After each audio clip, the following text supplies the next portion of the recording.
You're driving past a truck stop at midnight. Rows of giant rigs, engines humming, lights off, completely still. And somewhere in the back of your mind, one thought shows up.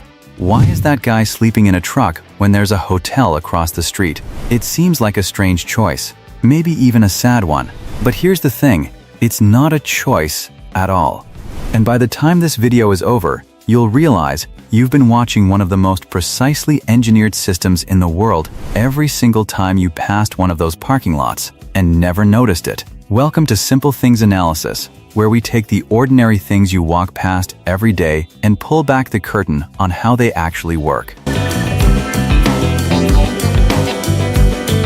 Let's start with something most people don't know exists.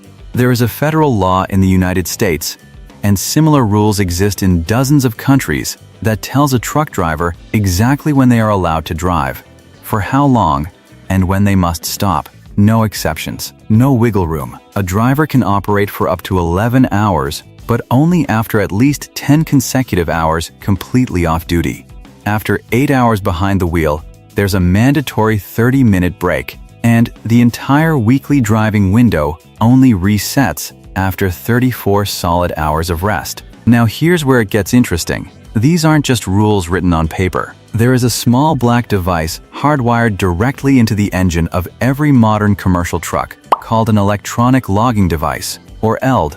It records every ignition, every mile, every stop, every single minute. It doesn't negotiate. It doesn't accept a good reason. The moment that off-duty window begins, the truck is parked, full stop. So when you see a truck sitting in a rest area at 2 in the morning, that driver isn't there by preference. The clock expired. And that truck cannot legally move until it resets. A hotel doesn't factor into that equation at all, because the driver never had the option to go looking for one.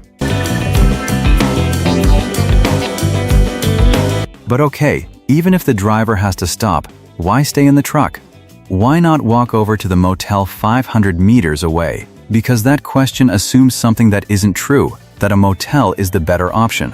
Modern long-haul trucks come in two configurations: a day cab, just the seat and the controls, built for drivers who run regional routes and go home every night. And then there's the sleeper cab, and this is where things get genuinely impressive. Behind the driver's seat is an entire living space, a bunk that runs 6 to 8 feet long, roughly the same size as a twin bed in a New York City apartment, built-in cabinets on every wall, a mini fridge, power inverters running a TV, a laptop, a fan, a coffee maker, memory foam mattresses in premium models, acoustic insulation that blocks highway noise better than most apartment walls. Now run the actual comparison. A highway motel is $80 to $150 a night, but a fully loaded semi-truck is 70 feet long.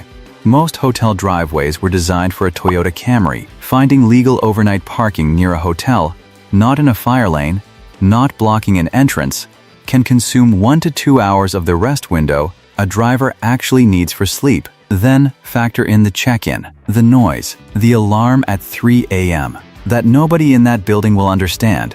Drivers who have been doing this for 10 or 20 years don't describe the cab as a compromise. They describe it as home. Their setup is already there. Their schedule runs from there. Nobody has a key. The cab isn't what they're stuck with. In most cases, it's what they'd choose anyway. Here's a number that will reframe everything.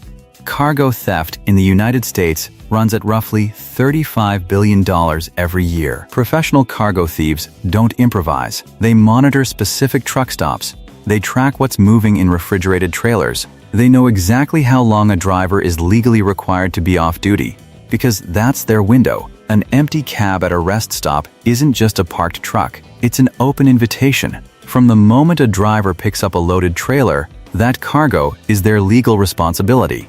Medical supplies, electronics, frozen food, pharmaceuticals. It doesn't matter what's inside.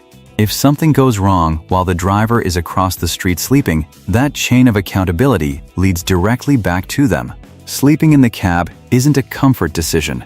It's a custody decision. The driver is 30 feet from the load, and that proximity is the point. Here's the part that usually gets skipped. and it's the part that connects all of this to your daily life. That box of strawberries in your refrigerator in January traveled roughly 1,800 miles in a climate-controlled trailer running at 34 degrees Fahrenheit the entire way. The driver spent night 2 of that trip parked at a truck stop in Oklahoma, cab dark, engine on low idle, alarm set for 5 a.m. Every Amazon delivery window that promises your package by tomorrow evening, it was reverse-engineered around hose reset cycles. Logistics software doesn't just track where the truck is, it tracks when the clock runs out. The wide, empty strip at the back of your local Walmart, that's not wasted space. Walmart allows overnight truck parking as a deliberate supply chain move. The trucks sitting there in the dark are often the exact trucks that will pull to the loading dock in 3 hours and stock the shelves before the store opens. There are approximately 313,000 designated truck parking spaces in the United States for 3.5 million drivers. On peak nights, legal parking fills up before midnight. Drivers end up on highway entrance ramps and the back corners of big box store lots because the clock expired and there is literally nowhere else to go. The next time you pass a dark sleeper cab at a rest stop, that's not someone who couldn't afford a room. That's someone 900 miles from home, legally required to be exactly where they are, guarding a load that will be on a shelf before you wake up. The truck doesn't stop. It just rests, and then it goes again. That's the system behind the simple thing you never thought twice about. If you want to understand the hidden logic behind the world around you, you're in the right place. Subscribe to Simple Things Analysis.